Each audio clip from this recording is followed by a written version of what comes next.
India America വ്യാപാര കരാറ് 2025 തന്നെ നടക്കേണ്ടതായിരുന്നുവെന്നും ഈ വ്യാപാര കരാറ് നടക്കാത്തതിന്റെ യഥാർത്ഥ കാരണം president Trump, vice president JD Vance, അതോടൊപ്പം തന്നെ ട്രംപിന്റെ മനസാക്ഷി സൂക്ഷിപ്പുകാരനായിട്ടുള്ള പീറ്റർ നെവാരോ, ഈ മൂന്ന് പേരുമാണ് ഇന്ത്യയുമായിട്ടുള്ള ഈ ഒരു വ്യാപാര കരാറ് നടക്കാത്തതിന് പ്രധാന കാരണമെന്ന് റിപ്പബ്ലിക്കൻ പാർട്ടിയുടെ തന്നെ ഒരു സെനറ്റർ, അതായത് ട്രംപിന്റെ സ്വന്തം പാർട്ടിയുടെ തന്നെ സെനറ്റർ ആയിട്ടുള്ള ടെഡ് ക്രൂസിന്റെ ഒരു വെളിപ്പെടുത്തൽ ഉണ്ടായിരിക്കുകയാണ്.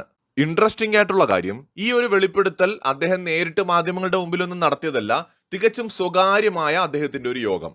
അമേരിക്കയിലെ സമ്പന്നരുൾപ്പെടെയുള്ള ആളുകളാണ് അതിൽ പങ്കെടുക്കുന്നത്. അതായത് റിപ്പബ്ലിക്കൻ പാർട്ടിക്ക്, വിശേഷിച്ച് പൊളിറ്റീഷ്യൻസിനൊക്കെ ഫണ്ട് ചെയ്യുന്ന ആളുകളടക്കമുള്ള ഒരു ഗ്രൂപ്പ്. സോ അവിടെ അദ്ദേഹത്തോട് ഇവരിൽ ചിലർ ചോദിക്കുകയാണ്, ഇന്ത്യ നമ്മുടെ ഇത്രയും വലിയൊരു പ്രധാനപ്പെട്ട പങ്കാളിയാണ് ഇൻഡോ പസഫിക്കിൽ, അല്ലെങ്കിൽ ചൈനയെ കൗണ്ടർ ചെയ്യുന്നതിനൊക്കെ വളരെ പ്രധാനപ്പെട്ട ഒരു പങ്കാളിയാണ് ഇന്ത്യ എന്ന് നമ്മൾ ആവർത്തിച്ച് പറയുമ്പോഴും എന്തുകൊണ്ടാണ് ഇന്ത്യയുമായിട്ട് ഒരു ട്രേഡ് ഡീല് ഇതുവരെ നടക്കാത്തത്, അതിന്റെ തടസ്സം എന്താണെന്ന് ഈ ടെഡ് ക്രൂസിനോട് അവിടെ ഉണ്ടായിരുന്ന ആളുകൾ ചോദിക്കുകയാണ്. ഇതൊരു സ്വകാര്യ ഒരു ചർച്ചയാണ്, അവിടെ ഇത് റെക്കോർഡ് ചെയ്യാനുള്ള അനുമതിയും ഉണ്ടായിരുന്നില്ല. പക്ഷെ എന്നിട്ടും ഇദ്ദേഹം പറഞ്ഞ മറുപടി, ഏകദേശം 10 മിനിറ്റിലേറെ ഉള്ള മറുപടി ആരോ റെക്കോർഡ് ചെയ്തെടുക്കുകയാണ്. ആരാണ് എന്ന് നമുക്കറിയില്ല, തൽക്കാലം അജ്ഞാതൻ എന്ന് മാത്രം ഞാനും പറയുന്നു. അജ്ഞാതനായിട്ടുള്ള ഒരാൾ അത് റെക്കോർഡ് ചെയ്തെടുക്കുകയാണ്. അതിനുശേഷം ഇപ്പോ ആ ഒരു ഓഡിയോ ക്ലിപ്പ് പുറത്തു വന്നിരിക്കുകയുമാണ്.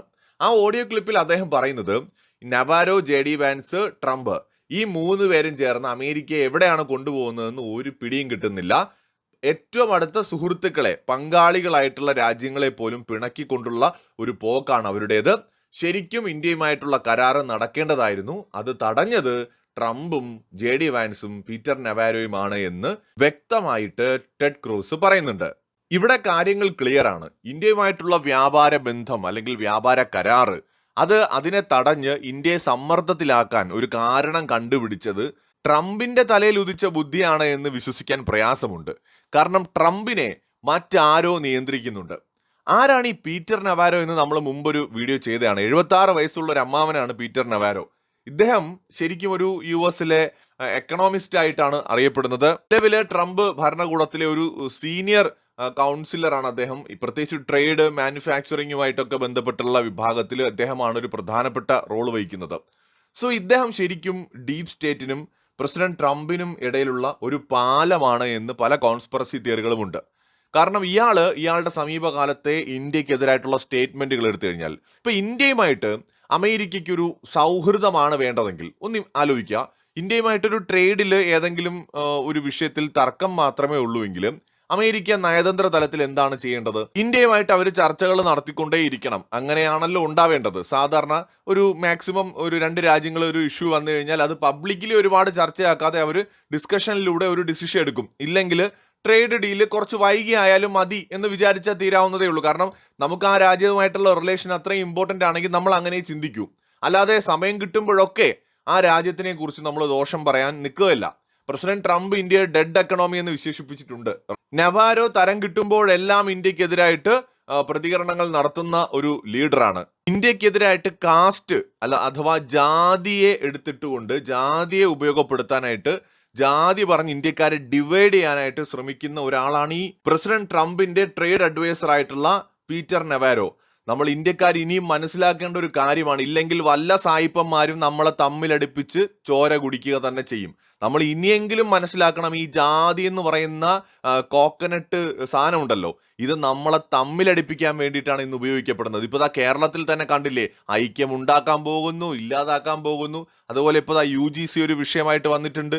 സോ ജാതി എന്ന് പറയുന്ന സാധനമാണ് ബ്രിട്ടീഷുകാർക്ക് ഇന്ത്യയെ ഡിവൈഡ് ചെയ്ത് റൂൾ ചെയ്യുന്നതിന് സഹായകരമായ പ്രധാനപ്പെട്ട ഘടകങ്ങളിൽ ഒന്ന്.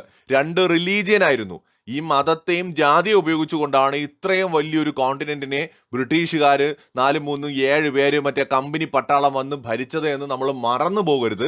അത് തന്നെയാണ് US ഒക്കെ ഇപ്പോഴും നമുക്കെതിരായിട്ട് ഉപയോഗിക്കുന്നത്. ഈ നെവാരോ പറഞ്ഞത് ഗവൺമെന്റിന്റെ പോളിസികളെല്ലാം ബ്രാഹ്മിൻസിന് ആണ് അതിന്റെ ബെനിഫിറ്റ്സ് കിട്ടുന്നത്, മറ്റുള്ള ജാതിക്കാർക്ക് കിട്ടുന്നില്ല എന്ന് വരെ പറഞ്ഞ മഹാനാണ് ഇയാൾ. അപ്പൊ ഇവരുടെ ഇന്ത്യ വിരുദ്ധത വ്യക്തമാണ്. ഇവര് ശരിക്കും ഈ US ഇന്ത്യയുമായിട്ട് സൗഹൃദമല്ല ഇപ്പൊ ആഗ്രഹിക്കുന്നത്. ഇന്ത്യ അവരൊരു എതിരാളിയായിട്ട് കണ്ടിരിക്കുന്നു എന്നുള്ളതാണ്.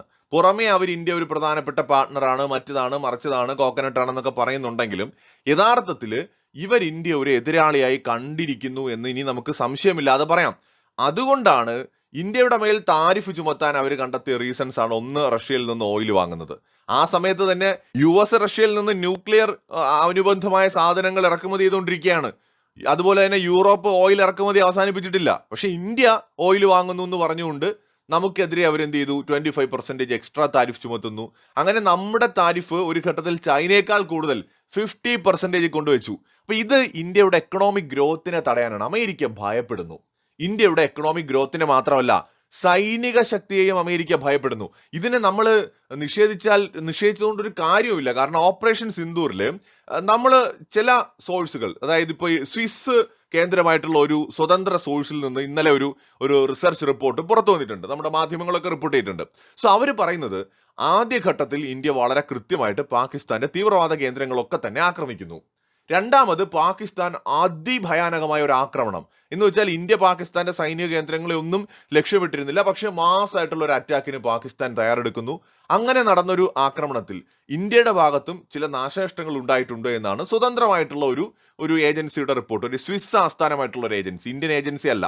അപ്പോൾ അവർ ഇന്നലെ പുറത്തുവിട്ട റിപ്പോർട്ടിൽ പറയുന്നുണ്ട് ഇന്ത്യയുടെ ഭാഗത്തും പാകിസ്ഥാന്റെ ഭാഗത്തും നഷ്ടം ഉണ്ടായിട്ടുണ്ട്. പക്ഷേ ഇന്ത്യക്ക് എയർക്രാഫ്റ്റുകളിലാണ് പരിക്ക് പറ്റിയെന്നാണ് അവർ പറയുന്നത്. അല്ലാതെ ഇന്ത്യയുടെ ഏതെങ്കിലും മിലിറ്ററി അസറ്റ്സ് അല്ലെങ്കിൽ നമ്മുടെ ഏതെങ്കിലും ഡിഫൻസ് എക്യുപ്മെന്റ്സിനെ ഒന്നുമല്ല. ഈ ആകാശത്ത് വെച്ച് നടന്ന വിമാനങ്ങൾ തമ്മിൽ നടന്ന പോരാട്ടത്തിൽ ഇന്ത്യയുടെ ഭാഗത്തും പാകിസ്ഥാന്റെ ഭാഗത്തും നഷ്ടങ്ങൾ ഉണ്ടായി. എന്നാൽ അതിനുശേഷം ഇന്ത്യ കൊടുത്തൊരു തിരിച്ചടി എന്ന് പറയുന്നത് പൂർണ്ണമായിട്ട് പാകിസ്ഥാനെ തകർത്ത് കളഞ്ഞു എന്നാണ് ഈ റിപ്പോർട്ടിൽ പറയുന്നത്. അവിടെയാണ് ഓപ്പറേഷൻ സിന്ദൂറിന്റെ ടേണിംഗ് പോയിന്റ്. അപ്പൊ നമ്മുടെ മിലിറ്ററി ചീഫൊക്കെ പറഞ്ഞത് വെക്കുമ്പോൾ തീർച്ചയായിട്ടും ഇന്ത്യക്ക് ഒരു ഘട്ടത്തിൽ ഇന്ത്യ വളരെ ഒരു അഗ്രസീവായിട്ടല്ല ഈ വിഷയത്തിൽ നിന്നത്. ഇന്ത്യ പാകിസ്ഥാനുമായിട്ട് യുദ്ധത്തിനായിട്ട് പോയതല്ല. നമ്മൾ ഇങ്ങോട്ടൊരു ഭീകരാക്രമണം വന്നപ്പോൾ ഭീകരവാദികളെയാണ് ടാർഗറ്റ് ചെയ്ത് അറ്റാക്ക് ചെയ്തത്. പക്ഷേ പാകിസ്ഥാൻ നമ്മളെ ആക്രമിക്കാനായിട്ട് വന്നപ്പോൾ ആ സമയത്ത് ഇന്ത്യയുടെ സ്ട്രാറ്റജി വീഴ്ച പറ്റിയെന്ന് നമ്മുടെ ഒരു സൈനിക മേധാവി തന്നെ പറഞ്ഞിട്ടുണ്ട്. പക്ഷെ അദ്ദേഹം പിന്നെ ഒന്നും കൂടി പറഞ്ഞു, അതിനുശേഷം ആ മിസ്റ്റേക്സ് പരിഹരിച്ച് നമ്മൾ കൊടുത്ത മറുപടിയിൽ പാകിസ്ഥാൻ ഇല്ലാതായി പോയെന്ന് അദ്ദേഹം പറയുന്നുണ്ട്. അവിടെയാണ് ഇതിലെ ടേണിംഗ് പോയിന്റ്. ഇന്ത്യ കൊടുത്ത തിരിച്ചടി ഉണ്ടല്ലോ, തിരിച്ചടിയിൽ പാകിസ്ഥാൻ ഇല്ലാണ്ടായിപ്പോയി. അവരുടെ എയർഫോഴ്സിന് തല പൊക്കാൻ പറ്റാത്ത വിധമുള്ള അടിയാണ് ഇന്ത്യ അടിച്ചത്. അതിനകത്ത് അമേരിക്കയുടെയും ചൈനയുടെയും ഒക്കെ മോസ്റ്റ് അഡ്വാൻസ്ഡ് എക്യുപ്മെന്റ്സ് വരെ ഉണ്ട്. റഡാറുകൾ മാത്രമല്ല, എയർ ഡിഫൻസ് സിസ്റ്റംസ് മാത്രമല്ല, F-16 അടക്കമുള്ളവ കട്ടപ്പുറത്തായിപ്പോയി. പാകിസ്ഥാന് സൈനികമായിട്ട് അവരുടെ യുദ്ധവിമാനം പുറത്തെടുക്കാൻ പറ്റാത്ത വിധത്തിൽ ഇന്ത്യ അവരുടെ എയർഫോഴ്സിനെ തകർത്ത് കളഞ്ഞൊരു നിമിഷത്തിലാണ് വെടിനിർത്തൽ കരാറുമായിട്ട് അപേക്ഷിച്ചുകൊണ്ട് പാകിസ്ഥാൻ വന്നത്. അപ്പൊ ഇന്ത്യയുടെ ഒരു സൈനിക ശക്തി, ഇന്ത്യ മൂന്നാം ഘട്ടത്തിൽ ഇന്ത്യ ഉപയോഗിച്ച ആയുധങ്ങൾ അമേരിക്കയെ പോലും ഞെട്ടിച്ചിട്ടുണ്ടാകുമെന്നാണ് ഞാൻ കരുതുന്നത്. രണ്ടാമത്, ഇന്ത്യയുടെ എക്കണോമിക് ഗ്രോത്ത്, തുടർച്ചയായിട്ട് ഇന്ത്യയുടെ എക്കണോമിക് ഗ്രോത്ത് വളരെ മുകളിലാണ്. ഏറ്റവും വലിയ എക്കണോമികളിൽ ഇന്ത്യയുടെ GDP ഗ്രോത്ത് ആണ് ഏറ്റവും ഉയർന്നു നിൽക്കുന്നത്. അപ്പൊ ഈ വിധത്തിൽ ഇന്ത്യ മുന്നോട്ട് പോയി കഴിഞ്ഞാൽ മറ്റൊരു ചൈനയായിട്ട് ഇന്ത്യ മാറും. എന്ന് വെച്ചാൽ അമേരിക്കയ്ക്ക് വിലപേശാൻ കഴിയാത്ത വിധം ഒരു എക്കണോമിക് പവറായിട്ട് ഇന്ത്യ മാറിക്കഴിഞ്ഞാൽ അമേരിക്കയുടെ പ്രാധാന്യം വീണ്ടും കുറയാണ്.